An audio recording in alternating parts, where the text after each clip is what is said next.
30년 넘게 반찬 가게를 하며 아들 하나만 보고 살았습니다. 하지만 돌아온 것은 며느리가 제 뺨을 때리는 고통과 아들마저 저를 외면하는 깊은 절망이었습니다. 제 모든 것을 빼앗으려던 가족에게 이제는 제가 제 인생을 되찾으려 합니다. 이 시어머니의 마지막 선택을 끝까지 지켜봐 주세요. 새벽 4시, 아직 동도 트지 않은 서울의 푸른 어둠 속에서 제 하루는 시작돼요.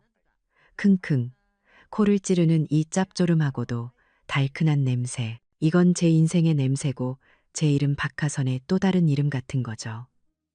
제 나이 70, 망원시장 귀퉁이에서 30년 넘게 반찬 가게를 해왔어요. 남편 먼저 하늘로 보내고 오직 하나 있는 아들 진우만 바라보며 악착같이 살아온 세월이었죠. 도마 위에서 무채를 써는 소리가 사각사각 방 안의 정적을 깨워요. 제 손놀림은 세월만큼이나 정직해서 눈을 감고도 일정한 간격으로 물을 썰 수 있을 정도예요. 늙고 주름진 손이지만 이 손으로 아들을 키웠고 이 손으로 내 집을 마련했으니 세상 그 어떤 젊은이의 손보다 귀하다고 저는 그렇게 생각해요. 작은 라디오에서는 익숙한 목소리의 진행자가 밤새 있었던 세상 소식을 전해주고 있었어요.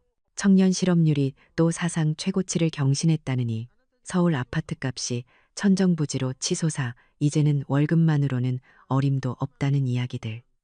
씁쓸하죠. 저렇게 각박한 세상에서 내 아들이 버텨내지 못한 게 어쩌면 당연한 일이었을까 그런 생각도 들고요. 진우 사업이 하루아침에 폭삭 망하고 며느리 지혜랑 손주 민준이까지 데리고 이 늙은 어미 집으로 기어들어온 게 벌써 반년이 다 되어가네요. 처음에는 안쓰러운 마음에 그래 식구끼리 돕고 살아야지 했지만 그 마음이 하루하루 닳아 없어지는 걸 느껴요. 새벽에 만든 반찬들을 차곡차곡 통에 담아 가게로 나설 준비를 마칠 때쯤이면 동이 트기 시작해요. 그때까지도 아들 내외와 손주는 깊은 잠에 빠져 있죠. 제가 가게 문을 닫고 파김치가 되어 돌아오는 저녁까지 그들은 아마 단 한 발자국도 집 밖으로 나가지 않았을 거예요. 가게 일은 고돼요. 하루 종일 서서 나무를 묻히고 장조림을 조리고 김치를 담그다 보면 허리가 끊어질 것 같고 어깨에는 돌덩이가 앉은 것 같아요. 그래도 시장 사람들이 할머니네 반찬이 제일 맛있다고 칭찬해주면 그 피로가 조금은 가시는 것 같았죠. 하지만 요즘은 그마저도 아니에요. 가게에서 버는 족족 내 식구 입으로 들어가니 돈 버는 재미도 사는 재미도 없어진 기분이에요. 저녁 8시 무거운 몸을 이끌고 현관문을 열면 늘 똑같은 풍경이 저를 맞이해요. 아들 진우는 방에 틀어박혀 이불을 머리끝까지 뒤집어 쓴 채 누워있어요. 처음 몇 달은 일자리를 알아본다며 컴퓨터 앞에 앉아있기라도 하더니 이제는 그마저도 포기했는지 잠만 자요. 어깨가 축 처진 뒷모습을 보면 속이 상하다가도 저렇게 무기력하게 누워만 있는 꼴을 보면 속에서 천불이 나요. 거실 소파에는 며느리 지혜가 리모컨을 쥔 채 널브러져 있죠. 화면 속에서는 연예인들이 나와 깔깔거리고 지혜는 그걸 보며 같이 웃고 있어요. 제가 들어와도 본체만 채 눈인사 한번 하는 법이 없어요. 싱크대에는 아침에 그들이 먹고 치우지 않은 그릇들이 그대로 쌓여 있고요. 손주 민준이는 제 방도 아닌 안방을 차지하고 앉아 스마트폰에 코를 밟고 있어요. 귀에는 뭘 꼈는지 제가 민준아, 할미 왔다 하고 불러도 대답 한 번 없어요. 이게 제 저녁이에요. 가게에서 온종일 시달리고 돌아와서도 이 세 식구의 뒤치다꺼리를 해야만 끝이 나는 하루. 저는 말없이 앞치마를 둘러매고 싱크대로 가요. 설거지를 하고 저녁밥을 차리죠. 밥상에 둘러앉아도 대화는 없어요. 각자 스마트폰을 보거나 TV 소리만 우리 사이를 채울 뿐이에요. 제가 힘들게 벌어온 돈으로 차린 밥상인데 고맙다는 말 한마디 듣기 힘들어요. 어머니, 김치가 좀 쉬었네요. 민준아, 밥 먹을 땐 핸드폰 좀 내려놔라. 제가 하는 말은 잔소리가 되고 그들은 귀찮다는 듯 인상을 찌푸리죠. 제가 이 집의 주인이 맞는지 아니면 돈 대주고 밥 해주는 식모인지 가끔은 저 자신도 헷갈릴 때가 많아요. 어느 날 저녁이었을 거예요. 지혜가 소파에 누워 TV를 보다가 툭 하고 한마디 던졌어요. 어머니, 이 집 너무 낡고 좁지 않아요? 민준이 친구들은 다 자기 방이 따로 있다는데 우리 민준이만 거실에서 자려니 기가 죽어서 어떡해요. 그 말에 심장이 쿵 하고 내려앉는 것 같았어요. 이 집이 어떤 집인데 제가 청춘을 바쳐 번 돈으로 한 푼 두 푼 아껴가며 장만한 내 피 같은 집인데 이제는 좁고 낡은 집이 되어버린 거죠. 제 인생처럼요. 제가 아무 말도 못하고 있자 옆에서 게임을 하던 민준이가 거들었어요. 맞아. 나종이네 할머니는 이번에 새 게임기도 사줬대요. 할머니는 왜 나한테 아무것도 안 사줘요? 아이의 말에는 악의가 없다는 걸 알아요. 그저 순수하게 비교하고 원하는 걸 말하는 거겠죠. 하지만 그 순수함이 제 가슴에는 비수가 되어 꽂혔어요. 나는 너희를 먹여 살리느라 내 몸 돌볼 시간도 없는데 다른 할머니와 나를 비교하는 손주의 말이 너무나 아팠어요. 체면, 그놈의 체면이 뭔지. 다른 집처럼 손주에게 좋은 옷, 좋은 장난감 사주지 못하는 제 자신이 초라하게 느껴졌어요. 하지만 현실은 냉혹하잖아요. 당장 내일 가게에 낼 재료값도 빠듯한데 수십만 원짜리 게임기를 어떻게 사주겠어요. 갈등은 그렇게 아주 사소한 일에서부터 시작됐어요. 그날은 제가 하루 종일 고대하던 날이었어요. 제가 좋아하는 트로트 가수가 나오는 음악 방송을 하는 날이었거든요. 모처럼 저녁 준비를 일찍 마치고 TV 앞에 앉아 채널을 돌렸죠. 구성진 멜로디에 맞춰 어깨를 들썩이고 있는데 갑자기 화면이 휙 하고 바뀌었어요. 시끄러운 음악과 함께 요란한 만화가 나오기 시작했죠. 돌아보니 민준이가 제 손에서 리모컨을 빼앗아 쥐고 있었어요. 제가 좋아하는 프로그램을 보고 있었다는 건 알지도 못했다는 듯 소파에 벌러덩 누워 과자를 우적우적 씹기 시작했어요. 민준아, 할미 지금 TV 보고 있었잖니. 리모컨 이리 주렴. 제가 좋게 타일렀지만 민준이는 들은 척도 안 해요. 오히려 과자 봉지를 거실 바닥에 탁 하고 던져버리더군요. 과자 부스러기가 사방으로 튀었어요. 순간 참고 있던 화가 울컥 하고 치밀어 올랐어요. 이놈, 어른이 보고 있는데 말도 없이 채널을 돌리면 어떡해. 그리고 과자는 먹었으면 네가 치워야지. 제 목소리가 조금 높아졌나 봐요. 민준이가 깜짝 놀라 저를 쳐다보더군요. 그러더니 이내 입을 삐죽 내밀며 대꾸했어요. 그 말이 아직도 제 귓가에 생생하게 박혀 있어요. 시끄러워요. 그리고 청소는 원래 할머니 일이잖아요? 할머니는 그런 거 하라고 집에 있는 거 아니에요? 순간 머리를 한 대 세게 얻어맞은 듯 멍해졌어요. 8살짜리 아이가 할 수 있는 말이라고는 믿기지 않았죠. 저 아이에게 나는 이 집의 주인도 자신을 돌봐주는 할머니도 아닌 그저 청소하는 사람일 뿐이었던 거예요. 그날 밤 저는 잠을 이룰 수가 없었어요. 제 인생이, 제 존재가 송두리째 부정당한 기분이었어요. 평화롭지만 고단했던 제 일상은 그렇게 서서히 보이지 않는 균열과 함께 무너져 내리고 있었어요. 기생하는 가족, 어쩌면 그 말이 정확한 표현일지도 모르겠네요. 제 고열을 빨아먹고 자라는 기생충들처럼 그들은 제 삶의 양분을 모두 빼앗아 가고 있었으니까요. 손주 녀석의 그 쌀쌀맞은 한마디는 제 가슴에 밝힌 가시가 되어 며칠이고 저를 괴롭혔어요. 청소는 할머니 일이라니 그 말이 밤마다 귓가에 메아리쳐 잠을 설치기 일쑤였죠. 밥을 지으면서도 나무를 묻히면서도 가게에 앉아 꾸벅꾸벅 졸면서도 문득문득 그 아이의 경멸 어린 눈빛이 떠올라 심장이 철렁 내려앉곤 했어요. 내가 평생을 바쳐 이룬 이 모든 것들이 내 집, 내 가게, 내 아들, 그리고 내 손주에게까지 나는 그저 청소하는 사람에 불과했던 걸까요? 그날 이후 집안의 공기는 더욱 싸늘하게 얼어붙었어요. 저는 말을 아꼈고 아들 내외는 저를 없는 사람 취급했죠. 폭풍전야의 고요함처럼 아슬아슬한 긴장감만이 좁은 집안을 맴돌았어요. 그러던 어느 날 저녁 결국 터질 것이 터지고야 말았죠. 그날따라 유난히 장사가 힘들어 온몸이 쑤셨어요.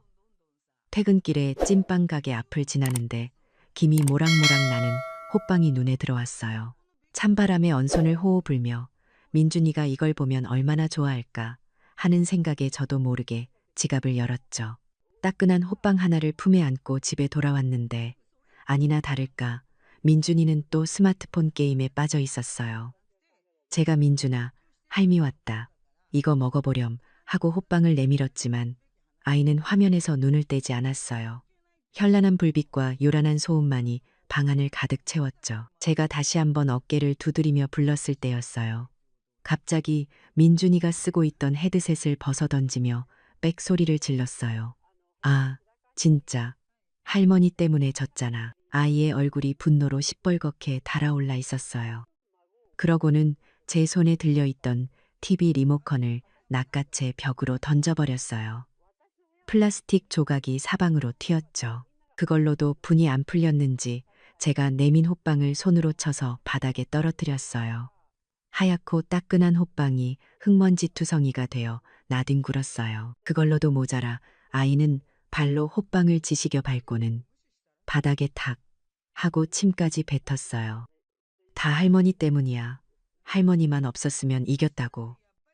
아이가 악을 쓰며 우는데 그 순간 제 머릿속에 무언가가 툭 하고 끊어지는 소리가 들렸어요. 이른 평생 저는 제 자신을 위해 화 한 번 제대로 내본 적이 없었어요.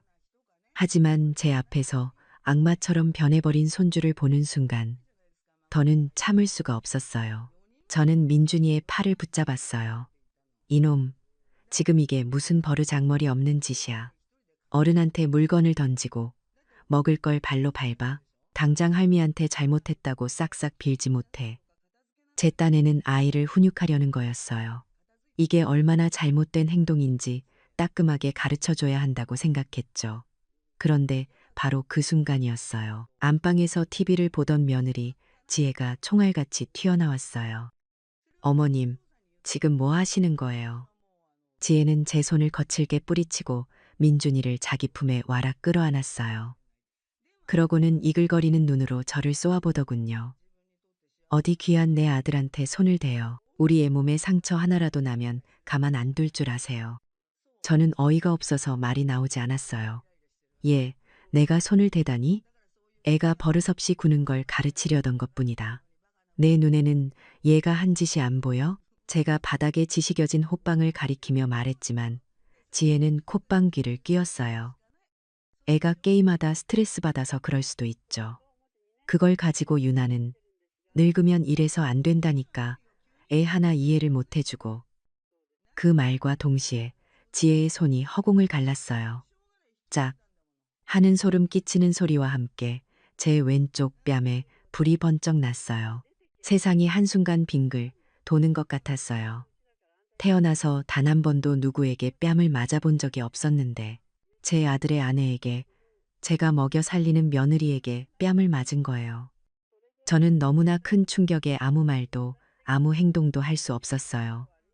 그저 화끈거리는 뺨을 감싸준 채 멍하니 서 있을 뿐이었죠. 지혜는 오히려 기세등등하게 소리쳤어요. 왜요? 억울하세요? 요즘 세상에 애 몸에 손대는 게 뭔지 아세요? 아동학대예요. 아동학대. 당장 경찰에 신고해서 어머님 콩밥 먹게 해드릴까요? 지혜는 주머니에서 스마트폰을 꺼내 제 눈앞에서 흔들어 보였어요. 화면에는 아동학대 신고 절차라는 글자가 선명하게 떠 있었죠. 보이시죠? 요즘은 늙은이도 봐주는 거 없어요. 훈육? 웃기지 마세요. 그냥 폭력이지. 그 순간 저는 깨달았어요. 아, 이건 단순한 세대 차이나 가치관의 충돌이 아니구나. 이건 명백한 공격이구나. 법과 제도라는 칼을 들고 저를 벼랑 끝으로 몰아가려는 거구나. 저는 평생 법 없이도 살 사람이라 믿었어요. 경찰서 문턱 한 번 넘어본 적 없었죠. 그런 제게 경찰 신고와 아동학대라는 단어는 사형 선고처럼 들렸어요. 온몸에 피가 차갑게 식는 기분이었어요. 이웃들이 들을까봐, 이 좁은 빌라의 얇은 벽 너머로 소리가 새어나갈까봐 두려워 몸이 덜덜 떨렸어요. 얼마나 지났을까요? 밖에서 술에 취해 비틀거리며 아들 진우가 돌아왔어요. 지혜는 기다렸다는 듯이 울고불고 난리를 치며 달려가 매달렸죠. 여보, 어떡해. 어머니가 우리 민준이 때렸어. 내가 말리니까 나까지 죽이려고 하잖아. 저는 마지막 희망을 걸고 아들을 바라봤어요. 제 하나뿐인 아들. 제가 평생을 바쳐 키운 내 새끼. 진우는 이 모든 상황을 바로잡아 줄 거라고 믿었어요. 하지만 아들은 저와 며느리, 그리고 울고 있는 민준이를 번갈아 보더니 차가운 목소리로 말했어요. 제 심장에 얼음 송곳을 박는 듯한 한마디였죠. 어머니, 그냥 좀 참으시지. 민준이한테 그러신 건 좀 심했어요. 그 말을 듣는 순간 제 세상이 무너져 내렸어요. 배신감에 눈앞이 캄캄해졌죠. 아들은 제게 다가와 어깨를 잡으며 속삭였어요. 지혜 성격 아시잖아요. 저러다 진짜 경찰 부르면 어쩌려고 그러세요. 일단 그냥 잘못했다고 하세요. 네? 저는 아들의 손을 뿌리쳤어요. 더 이상 눈물도 나지 않았어요. 아, 나는 이 집에서 완벽하게 혼자구나. 내 편은 아무도 없구나. 내가 낳고 기른 아들마저 나를 버렸구나. 화끈거리는 뺨의 통증보다 아들의 배신이 주는 마음의 상처가 훨씬 더 깊고 아팠어요. 그날 밤 저는 제 방문을 걸어 잠그고 짐승처럼 울부짖었어요. 제 뺨에 새겨진 손자국은 며느리가 남긴 상처가 아니라 제 인생 전체가 부정당한 주홍글씨처럼 느껴졌어요. 그날 이후 며칠을 제 방에만 틀어박혀 지냈어요. 뺨에 남은 손자국은 희미해졌지만 마음에 새겨진 상처는 날이 갈수록 더욱 깊고 선명해졌죠. 문 밖으로는 아들 내외의 웃음소리가 희미하게 들려왔어요. 방금 제 어미의 뺨을 때리고 제 남편의 어미를 배신한 사람들이라고는 믿기지 않을 만큼 평온한 일상이었죠. 저는 이불을 뒤집어 쓰고 죽은 듯이 누워만 있었어요. 밥도 물도 넘어가질 않았어요. 이 집이 제가 평생을 바쳐 일군 이 단단한 공간이 이제는 나를 가둔 감옥처럼 느껴졌어요. 그러던 어느 날 밤이었어요. 억지로 잠을 청하려 눈을 감고 있는데 방문 틈으로 거실에서 나누는 아들 부부의 대화가 속삭임처럼 스며들어왔어요. 낡은 구옥이라 방음이 잘 안 되는 게 이럴 때는 지옥 같더군요. 어머니, 요즘 정말 이상하지 않아? 자꾸 돈 줬다는 걸 까먹으시고 했던 말을 또 하고. 지혜의 목소리였어요. 그날의 그 악독한 목소리가 아니라 걱정스럽다는 듯 한껏 꾸며낸 가식적인 톤이었죠. 그러게 말이야. 이러다 정말 치매라도 오시는 거 아니야? 가게는 제대로 보시는지 모르겠네. 진우의 목소리가 맞받아쳤어요. 제 아들, 제 속으로 낳은 자식의 목소리였죠. 심장이 얼음물에 담긴 것처럼 차가워졌어요. 그들은 제 기억력을, 제 정신을 의심하고 있었어요. 그날의 사건을 제 탓으로 돌리기 위해 저를 정신이 온전치 못한 늙은이로 만들려는 속셈이었죠. 당신, 민준이한테는 말했어? 할머니 돌아가시면 이 집 우리 거라고. 아, 그럼 진작에 말해줬지. 그랬더니 요새 할머니한테 더 쌀쌀맞게 구는 것 같아. 속도 깊지, 우리 아들. 진우의 다음 말은 제 숨을 멎게 만들었어요. 아, 그래서 민준이가 그 모든 무례함과 경멸이 아비가 심어준 탐욕에서 비롯된 것이었군요. 저는 손주를 미워했던 제 자신이 부끄러워졌어요. 아이는 죄가 없었어요. 아이를 그렇게 만든 것은 바로 제 아들이었어요. 아무튼 그 돈 버는 기계가 고장 나기 전에 어떻게든 해야 할 텐데. 가게랑 집 명예 빨리 우리 앞으로 돌려놔야 하는 거 아니야? 돈 버는 기계. 제 아들이 저를 그렇게 부르고 있었어요. 평생을 아들 하나 잘 되라고 꾸준히 마다치 않았던 제 삶이 그에게는 고작 돈 버는 기계에 불과했던 거예요. 눈물이 흐를 줄 알았는데 이상하게 눈물 한 방울 나오지 않았어요. 대신 심장 깊은 곳에서부터 차가운 분노 같은 것이 천천히, 아주 천천히 피어오르기 시작했어요. 그들의 대화는 거기서 끝나지 않았어요. 잠시 후 지혜가 누군가와 통화하는 소리가 들렸어요. 아마 친구인 듯 했어요. 지혜의 목소리는 한껏 더 불쌍하고 처연해져 있었죠. 응, 나야. 잘 지내냐고? 말도 마. 요즘 시어머니 때문에 죽을 것 같아. 갑자기 이상해지셔서 우리가 모시고 사는 게 얼마나 힘든지 몰라.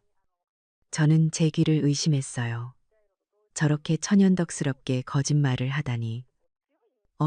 막 소리 지르고 물건 던지시고 병원에 모시고 가야 할 것 같은데 고집이 너무 세셔서 말도 안 들으셔. 응, 맞아. 우리만 너무 고생이지. 그래서 말인데 조만간 괜찮은 요양원이라도 알아봐야 할 것 같아. 공기 좋은 데로 보내드리면 어머니한테도 더 좋지 않겠어? 요양원. 그 단어가 제 머리를 망치로 내리치는 것 같았어요. 아, 이 모든 것의 결론은 결국 그거였군요. 저를 정신병자로 몰아 요양원에 쳐넣고 제 집과 재산을 모두 차지하려는 속셈. 제가 평생을 바쳐 쌓아 올린 모든 것을 빼앗고 저를 쓸모없는 늙은이로 폐기 처분하려는 잔인한 계획. 온몸에 털이 곤두서는 것 같았어요. 저는 더 이상 들을 수가 없어 귀를 막았어요. 하지만 그들의 목소리는 제 머릿속을 헤집고 다니며 악마처럼 속삭였어요. 다음 날, 저는 며칠 만에 방 밖으로 나섰어요. 헬쑥해진 제 얼굴을 본 아들 내외는 걱정스러운 표정을 지어 보였지만 그 눈빛 속에는 숨길 수 없는 의심과 경계심이 서려 있었죠. 저는 아무 말 없이 가게로 향했어요. 망원시장은 언제나처럼 활기가 넘쳤지만 그날따라 제게는 모든 것이 낯설게 느껴졌어요. 평생을 함께한 제 일터, 제 공동체가 이제는 저를 옥죄는 거대한 감시망처럼 보였어요. 아니나 다를까 단골 채소 가게 아주머니가 저를 보더니 걱정스러운 얼굴로 다가왔어요. 어머, 하선 씨, 얼굴이 왜 이렇게 반쪽이 됐어? 그동안 어디 아팠어? 아니에요. 그냥 몸살 기운이 좀. 제가 얼버무리자 아주머니는 목소리를 낮추며 제 팔을 붙잡았어요. 요새 힘들지? 아드님이 걱정 많이 하던데. 어머니가 예전 같지 않으시다고. 나이 들면 다 그런 거야. 너무 속상해 하지 마. 그 위로의 말이 제게는 사형 선고처럼 들렸어요. 아, 소문이 벌써 여기까지 퍼졌구나. 제 아들이, 제 며느리가 뿌려놓은 박하선은 정신이 이상한 늙은이라는 독초가 제 삶의 터전 전체에 독버섯처럼 자라나고 있었던 거예요. 생선가게 사장님도 떡집 할머니도 저를 보는 눈빛이 예전과 달랐어요. 동정과 연민, 그리고 약간의 두려움이 섞인 눈빛. 저는 그들의 눈빛 속에서 문제 있는 사람이 되어버린 제 모습을 보았어요. 그날 저는 장사를 하는 둥, 많은 둥 가게 문을 닫고 집으로 돌아왔어요. 온몸에 힘이 쭉 빠져나갔지만 머릿속은 오히려 얼음장처럼 차갑게 식어갔어요. 집에 들어서자 아들 부부는 거실 소파에 앉아 스마트폰을 보며 낄낄거리고 있었어요.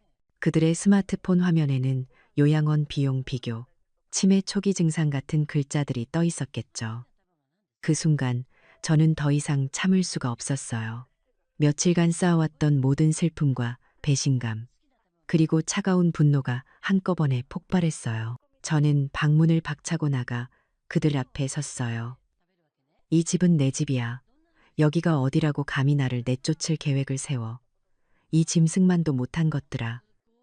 제 목소리는 제가 듣기에도 낯설 만큼 날카롭게 갈라져 나왔어요. 아들 부부는 제 고함에 잠시 놀란 듯했지만 이내 서로를 마주보며 의미심장한 미소를 지었어요. 그러고는 아들 진우가 아주 침착하고 마치 정신 나간 사람을 달래는 듯한 목소리로 말했어요. 어머니, 또 시작이시네. 진정하세요. 누가 어머니를 내쫓는다고 그래요. 며느리 지혜가 옆에서 거들었어요. 어머님, 저희가 얼마나 걱정하는지 아세요? 자꾸 이러시면 저희도 어쩔 수 없이 병원에 모시고 가는 수밖에 없어요. 아, 저는 그들의 눈을 보고 깨달았어요. 제 분노마저도, 이 당연하고 정당한 노여움마저도 저들이 파놓은 함정의 일부가 될 뿐이라는 것을. 제가 소리를 지르면 지를수록 저는 그저 발작하는 미친 늙은이가 될 뿐이었어요. 가족에게도 이웃에게도 저는 완벽하게 버려진 존재가 되어버린 거예요. 그 순간의 절망감은 뺨을 맞았을 때와는 비교도 할 수 없을 만큼 깊고 어두웠어요. 저는 그 자리에 주저앉아 소리 없이 입술만 깨물었어요. 귓가에는 악마들의 속삭임이 맴돌고 있었어요. 넌 끝났어. 넌 이제 아무것도 아니야. 그렇게 저는 제 집안의 유령이 되었어요. 아들 내외는 제가 보이지 않는 사람인 양 행동했고, 저 또한 그들을 소리 없는 그림자처럼 대했죠. 살을 애는 듯한 침묵 속에서 시간은 더디게 흘렀고, 곧 민족의 대명절이라는 추석이 다가왔어요. 명절은 제게 늘 특별한 날이었어요. 남편이 살아있을 적에는 온 식구가 모여 밤새도록 송편을 빚고 웃음꽃을 피웠죠. 아들 진우가 어렸을 때는 제 옆에 찰싹 붙어 앉아 고사리 손으로 삐뚤빼뚤한 송편을 만들곤 했어요. 그 작은 손의 감촉, 아이의 해맑은 웃음소리가 아직도 생생한데 모든 것이 먼 옛날 이야기가 되어버렸네요. 추석 전날 저는 홀로 시장에 갔어요. 차례상에 올릴 사과와 배를 고르고 토란국을 끓일 재료를 샀죠. 예전 같았으면 며느리와 함께 장을 보며 명절 음식에 대해 이야기 나눴을 텐데 텅 빈 집에서 혼자 전을 부치고 나물을 무치려니 신명도 나지 않고 자꾸만 눈물이 차올랐어요. 그래도 조상님들께 드릴 음식인데 정성을 다해야지. 저는 스스로를 다독이며 밤늦도록 음식을 만들었어요. 추석날 아침, 저는 이른 새벽부터 일어나 정성껏 차례상을 차렸어요. 하지만 아들 내외와 손주는 늦잠을 잘 뿐 일어나 볼 생각도 안 하더군요. 결국 저 혼자 조상님들께 절을 올렸어요. 텅 빈 거실에 홀로 엎드려 절을 하는데 어찌나 서럽고 처량하던지 평생의 서름이 한꺼번에 밀려와 어깨가 절로 들썩였어요. 오전이 다 되어서야 잠에서 깬 아들 내외는 차례상에는 눈길 한 번 주지 않고 대뜸 옷을 챙겨 입기 시작했어요. 제가 어디 가느냐고 묻자 아들이 대수롭지 않다는 듯 말했어요. 아, 친구네 가족이랑 바람 좀 쐬고 오려고요. 민준이도 답답해하고 해서요. 어머니는 집에서 푹 쉬고 계세요. 그들의 얼굴에는 일말의 미안함도 죄책감도 없었어요. 명절날 늙은 어미를 홀로 집에 남겨두고 떠나는 것이 너무나도 당연하다는 태도였죠. 저는 아무 말도 할 수 없었어요. 그들을 붙잡을 힘도 원망할 기운도 남아있지 않았거든요. 현관문이 닫히고 집안에는 다시 정막만이 감돌았어요. 저는 상다리가 부러져라 차려놓은 음식들을 망연자실하게 바라보며 그 자리에 주저앉아 한참을 울었어요. 그렇게 얼마나 울었을까요? 품에서 휴대폰이 웅 하고 울렸어요. 멀리 사는 시누이에게서 온 카카오톡 메시지였죠. 형님, 추석 잘 보내고 계시죠? 하는 안부 인사와 함께 사진 한 장이 첨부되어 있었어요. 사진을 열어본 순간 저는 제 눈을 의심했어요. 푸른 바다를 배경으로 제 아들 진우와 며느리 지혜, 손자 민준이가 활짝 웃고 있었어요. 누가 봐도 행복한 가족 여행 사진이었죠. 제주도였어요. 그들은 바람을 쐬러 간 게 아니라 작정하고 여행을 떠났던 거예요. 사진 밑에는 지혜가 남긴 글이 있었어요. 가족단체 채팅방에 올린 사진을 시누이가 제게 전달해 준 것이었죠. 온 가족 제주도 힐링 여행 중, 추석, 가족여행, 제주도 맛집, 그리고 그 밑에 달린 친척의 댓글. 어머님은 어디 계시고 너희끼리만 갔니? 거기에 지혜가 다정하게 답장을 남겼더군요. 어머니는 요즘 몸이 편찮으셔서 집에서 조용히 쉬고 싶어 하세요. 저희끼리만 와서 죄송하죠. 다음에는 꼭 함께 모시고 오려고요. 그 글을 읽는 순간 제 머릿속에서 무언가가 끊어지는 소리가 났어요. 슬픔이 아니었어요. 그것은 슬픔을 넘어선 아주 차갑고도 단단한 무언가였어요. 분노, 온몸의 피가 거꾸로 솟는 것 같은. 하지만 이상하리만치 머리는 차갑게 식어가는 그런 종류의 분노였죠. 저는 소리 없이 눈물을 닦았어요. 그리고 자리에서 일어나 안방 장롱으로 향했죠. 장롱 맨 아래 칸 낡은 비단 보자기에 싸둔 나무 상자를 꺼냈어요. 먼지를 닦아내고 뚜껑을 열자 그 안에는 제 30년 세월이 고스란히 담겨 있었어요. 누렇게 변색된 이 집의 등기 권리증, 그리고 제 이름 석자가 선명하게 밝힌 박하선 반찬 가게의 사업자 등록증. 이것들이 바로 제 무기였어요. 제가 평생을 바쳐 이룬 제 권리이자 제 힘. 그동안 잊고 있었던, 아니, 애써 외면하고 있었던 저의 마지막 보루였죠. 저는 등기권리증을 가슴에 품고 한참을 서 있었어요. 눈물은 더 이상 나지 않았어요. 슬픔이 있던 자리에 이제는 강철 같은 결심이 자리 잡고 있었어요. 다음 날 저는 작정한 사람처럼 집을 나섰어요. 발걸음은 동네 도서관으로 향했죠. 도서관 한편에 있는 컴퓨터 앞에 앉았지만 눈앞이 캄캄했어요. 평생 컴퓨터라고는 만져본 적도 없는 제가 뭘 할 수 있을까요? 그래도 저는 더듬더듬 독수리 탑업으로 검색창에 글자를 입력하기 시작했어요. 노인, 재산, 사기, 상속법. 한참을 헤매고 있는데 옆에서 누군가 말을 걸었어요. 어르신, 뭘 찾으시는데 잘 안 되세요? 제가 도와드릴까요? 앳돼 보이는 대학생 자원봉사자였어요.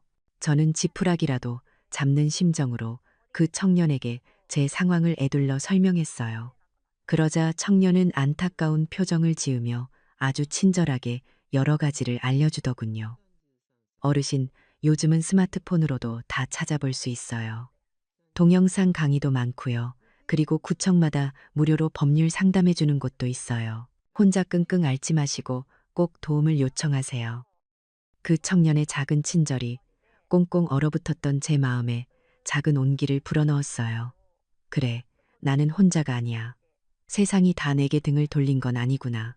그날 청년의 도움으로 저는 제 낡은 휴대폰으로 법률 상담 사이트에 익명으로 질문을 올리는 법을 배웠어요. 그리고 동네 복지관에서 열리는 어르신 스마트폰 교실에도 덜컥 등록해버렸죠. 기술, 그것은 저를 고립시키는 도구였지만 이제는 저를 세상과 연결하고 제 권리를 지키는 무기가 될 수 있다는 것을 깨달았어요. 그날 밤 저는 제 방 책상에 앉아 낡은 수첩을 펼쳤어요. 그동안 아들 내외가 제게 했던 모든 모욕적인 말들, 저를 돈 버는 기계라고 불렀던 그날의 대화까지 기억나는 모든 것을 날짜와 함께 꼼꼼히 적어 내려갔어요. 그리고 서랍에서 꺼낸 집문서와 사업자 등록증을 그 옆에 나란히 놓았죠. 마지막으로 저는 구청 홈페이지에 들어가 무료 법률 상담 예약을 잡았어요. 가장 빠른 날짜로 모든 준비가 끝났어요. 저는 책상 앞의 증거들을 가만히 내려다보았어요. 마음속에서는 더 이상 두려움이나 슬픔이 느껴지지 않았어요. 오직 차갑고도 맑은 결의만이 남아있을 뿐이었죠. 복수, 그래요. 이건 복수예요.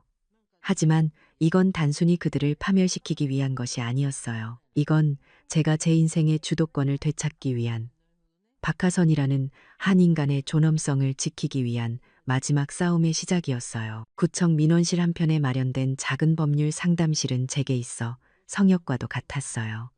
제 차례를 기다리며 손에 쥔 서류 봉투를 땀이 나도록 꽉 쥐었죠. 드디어 제 이름이 불리고 안으로 들어서자 젊고 똑 부러져 보이는 여자 변호사님이 저를 맞이했어요. 저는 두서없이 때로는 울먹이며 그간의 이야기를 모두 털어놓았어요.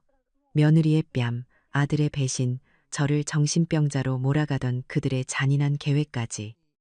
변호사님은 제 이야기를 단 한 번도 끊지 않고 깊은 눈으로 저를 바라보며 묵묵히 들어주었어요. 이야기가 끝나자 변호사님은 제 손을 따뜻하게 잡아주며 말했어요. 어머님, 너무 힘드셨겠어요. 하지만 걱정 마세요.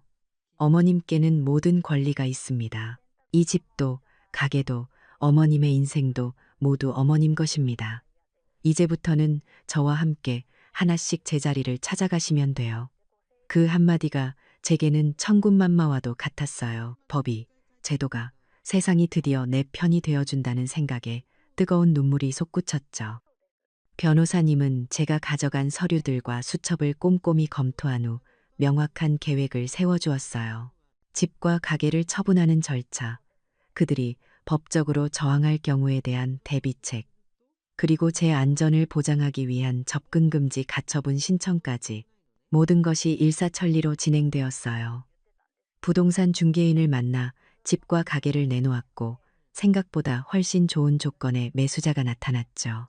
모든 계약서에 제 이름 석자를 당당히 서명하는 순간 저는 지난 30년의 세월이 헛되지 않았음을 느꼈어요. 그리고 마침내 결전의 날이 밝았어요. 저는 변호사님과 함께 집으로 향했죠. 현관문을 열고 들어서자 아들 내외는 언제나처럼 소파에 누워 낄낄거리며 TV를 보고 있었어요. 낯선 사람 변호사와 함께 들어온 저를 보고 잠시 놀란 표정을 짓더군요. 저는 심호흡을 한번 하고 품 안에 있던 서류 봉투를 꺼내 거실 탁자 위에 올려놓았어요. 이게 뭐예요, 어머니? 지혜가 짜증 섞인 목소리로 물었어요. 저는 아무 말 없이 서류를 그들 앞으로 밀어주었어요. 하나는 이 집의 부동산 매매 계약서였고 다른 하나는 박하선 반찬의 가게 양도 계약서였죠. 아들 진우가 먼저 서류를 집어들었어요. 그의 눈이 빠르게 글자들을 줬다가 어느 한 지점에서 그대로 멈췄어요. 동공이 세차게 흔들리는 것이 보였죠. 지혜도 이상한 낌새를 눈치챘는지 진우의 손에서 서류를 빼앗아 들었어요. 그리고 잠시 후 집이 떠나가라 비명을 질렀어요. 이게 다 뭐야? 집을 팔아? 가게를 넘겨? 어머니, 지금 제정신이세요. 저는 평생 처음으로 제 안에서 차갑게 끓어오르는 힘을 느끼며 아주 조용하고 단호하게 말했어요. 그래, 팔았다. 이 집도 내 가게도 이제 모두 내 것이 아니야. 그러고는 그들을 똑바로 쳐다보며 선언했죠. 너희들에게는 한 달의 시간을 주마. 그 안에 이 집에서 방을 빼도록 해. 제 선언은 모든 상황을 역전시키는 신호탄이었어요. 지혜는 잠시 멍하니 있더니 이내 다시 예의 그 악독한 표정으로 돌변했어요. 미쳤어. 이 노인네가 정말 미쳤구나. 당신 치매 걸렸잖아. 치매 걸린 노인이 멋대로 한 계약이 법적으로 효력이 있을 것 같아? 어림없지. 지혜가 당장이라도 제게 달려들 것처럼 소리치자 그때까지 조용히 제 옆에 서 있던 변호사님이 나섰어요. 변호사님은 서류 가방에서 또 다른 서류 한 장을 꺼내 탁자 위에 올려놓았죠. 김진우 씨, 이지혜 씨. 이 서류는 박하선 여사님께서 최근 종합병원 신경정신과에서 발급받으신 공식 소견서입니다. 여사님의 정신은 아주 건강하며 모든 법률 행위를 하는데 아무런 문제가 없다고 명시되어 있습니다. 아들 내외의 얼굴이 하얗게 질렸어요. 그들이 유일하게 믿고 있던 무기, 저를 정신병자로 몰아가려던 그들의 계략이 한순간에 물거품이 된 거죠. 변호사님은 거기서 멈추지 않았어요. 제가 그동안 꼼꼼히 기록해온 수첩을 꺼내 보이며 말했어요. 또한 지난 수개월간 두 분이 여사님께 가한 언어폭력과 재산 편취 시도에 대한 증거는 충분히 확보된 상태입니다. 만약 퇴거 명령에 불응하거나 여사님의 신변에 위협을 가할 시 즉시 접근금지 가처분 신청과 함께 민형사상 소송을 진행할 것입니다. 그들이 저를 올가매려 했던 법이라는 것이 이제는 날카로운 칼이 되어 그들의 목을 겨누고 있었어요. 지혜는 아무 말도 못하고 입술만 파르르 떨고 있었죠. 모든 것이 끝났다는 것을 직감한 것은 아들 진우였어요.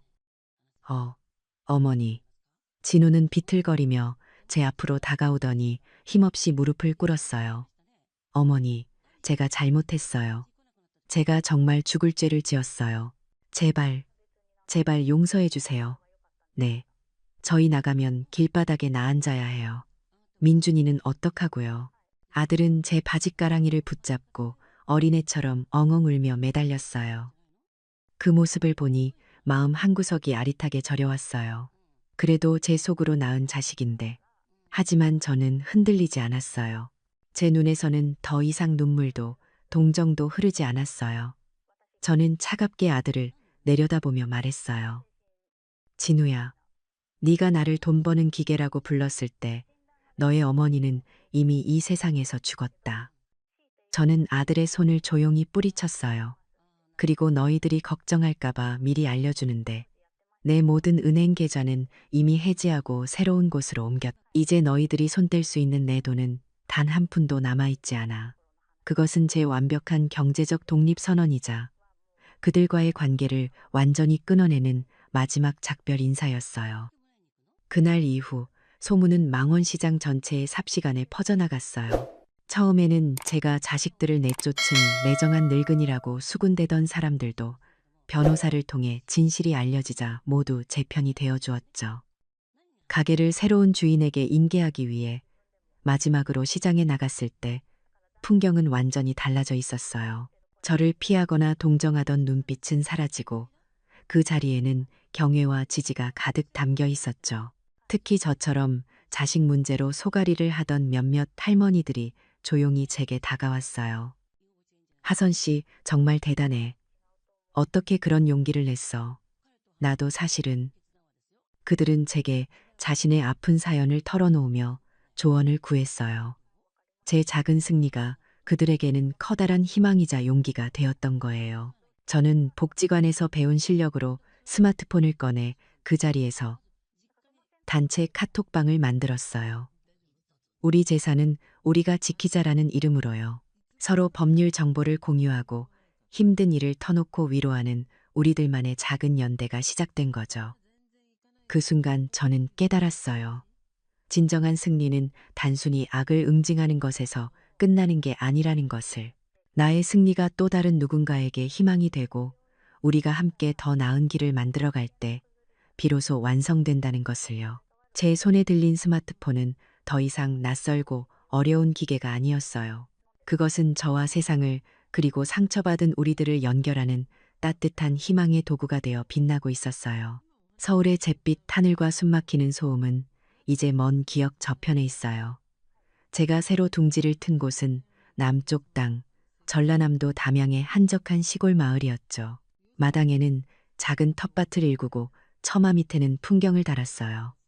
아침이면 새소리에 눈을 뜨고 저녁이면 풀벌레 소리를 자장가 삼아 잠이 들었죠. 지난 수십 년간 제 어깨를 짓누르던 삶의 무게가 이곳의 맑은 공기 속으로 흔적도 없이 흩어지는 것 같았어요. 처음 며칠은 낯설었어요. 새벽 4시면 저절로 눈이 떠졌고 나도 모르게 주방으로 가 밥솥부터 확인하곤 했죠. 누군가의 발소리만 들려도 가슴이 철렁 내려앉았어요. 또 누가 나를 부르나 내게 무언가를 요구하나 싶어서요. 괜찮다. 하선아, 이제 너는 쉬어도 된다. 저는 매일 밤 거울을 보며 스스로에게 다짐하듯 속삭였어요. 이곳에서의 제 첫 친구는 옆집의 김 여사님이었어요. 저보다 대여섯 살 아래였는데 남편 먼저 보내고 자식들 출가시킨 뒤 홀로 지내는 처지가 저와 꼭 닮았더군요. 나도 며느리랑 한 집에 살아봤지. 근데 앞만 잘해주고 퍼줘도 소용없더라고. 결국엔 서로 상처만 남아. 우리 나이엔 우리 행복이 먼저요. 김 여사님의 구수한 남도 사투리가 제 마음에 콕 박혔어요. 우리는 텃밭에서 기른 채소로 함께 반찬을 만들고 툇마루에 앉아 따끈한 차를 나누어 마시며 서로의 아픈 상처를 보듬어 주었죠. 저는 더 이상 진우 엄마, 민준이 할머니가 아닌 그저 박하선이라는 제 이름으로 불릴 수 있었어요. 그렇게 3달이라는 시간이 꿈결처럼 흘렀어요. 제 얼굴에서는 고단함의 그늘이 걷히고 밤마다 저를 괴롭히던 악몽도 사라졌죠. 그러던 어느 날 오후였어요. 김 여사님과 툇마루에서 쑥떡을 먹고 있는데 낯선 차 한 대가 저희 집 대문 앞에 멈춰 섰어요.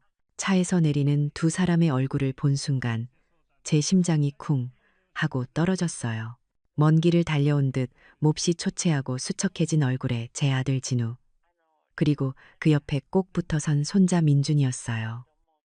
진우는 저를 보자마자 그 자리에 털썩 무릎을 꿇었어요. 훌쩍 자란 민준이는 제 눈치를 살피며 아빠의 등 뒤로 숨었죠. 어머니, 제가 왔어요.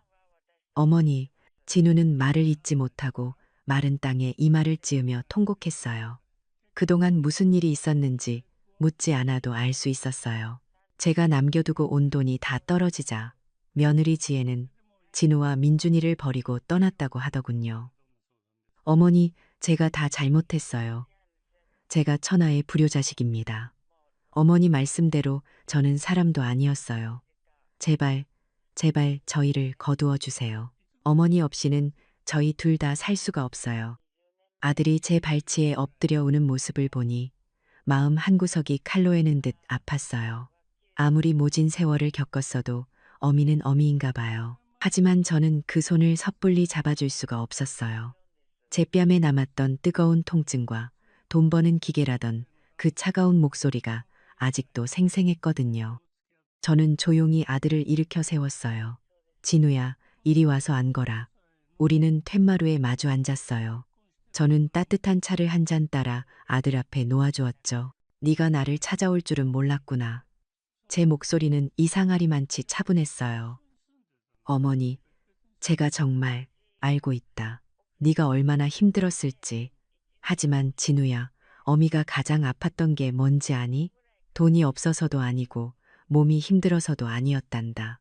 네가 그리고 내 아내가 더 이상 나를 사람으로 보지 않았을 때 그때 어미 가슴은 갈기갈기 찢어졌단다. 저는 그동안 담아두었던 모든 이야기를 덤덤하게 털어놓았어요. 제 말에 진우는 고개를 들지 못하고 어깨를 떨며 흐느꼈죠.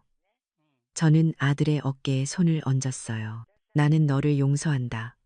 하지만 다시 너와 함께 살 수는 없어. 그것이 제 마지막 결정이었어요. 상처는 아물 수 있지만 흉터는 영원히 남는 법이니까요. 깨진 거울은 다시 붙일 수 없는 법이죠. 그 후 저는 제가 약속했던 대로 새로운 삶을 살기 시작했어요. 김 여사님과 뜻을 모아 면사무소 회의실을 빌려 어르신 디지털 문해교실을 열었죠. 제가 서울에서 겪었던 일들, 그리고 기술을 몰라 얼마나 서러웠는지를 이야기하며 어르신들께 스마트폰 활용법을 가르쳐 드렸어요. 손주에게 영상 통화 거는 법, 인터넷으로 은행 업무 보는 법, 그리고 가장 중요한 것, 온라인에서 내 권리를 지키고 사기를 당하지 않는 법까지.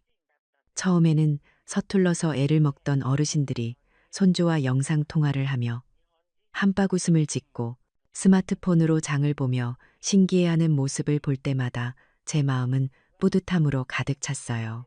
저희의 작은 활동은 이내 지역 신문에 실렸고 다른 지역 복지관에서도 강연 요청이 들어오기 시작했죠.